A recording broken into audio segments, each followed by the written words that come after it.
Good morning friends. आज काय पाऊस थांबायचं नावच घेत नव्हता. मला वाटतंय त्याला पण वाटत असणार आहे की आज हिने वर्कआउटला जाऊच नाही. वर्कआउट नाही म्हणजे हेल्दी फूड नाही आणि न्यूट्रिशनही नाही. चला आज चीट डे. सकाळी हेअर वॉश करून घेतला आणि काय माहिती का पण पावसाच्या वातावरणामुळं आज खूप चहा प्यायची इच्छा झाली होती. चहा मी पण पीत होते बरं का, पण काही महिने झाले मी चहा पिलाच नव्हता. आज बोलले चला चीट डे आहे तर चहा पिऊनच घेऊ. मग काय आले खिसले, मसाला टाकला, दूध घातले आणि खूप छान मसाला असा चहा बनवला.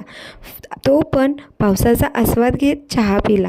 पण फक्त चहा पिण्यात कसली मजा आली हो.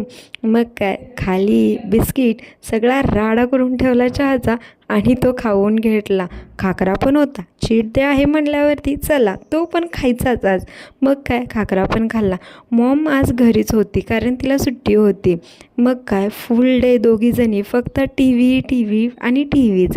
त्यानंतर दीदी आली. मग आम्ही पेरू कापून खाल्ला. मग वर्कआउटला जाण्याची वेळ तर झालीच होती. छानपैकी आवरलं आणि वर्कआउटला गेले. खूप दिवस झालं सानूला बोलवत होते बट ती येत नव्हती. आज कसं काय काही माहिती सानू आली.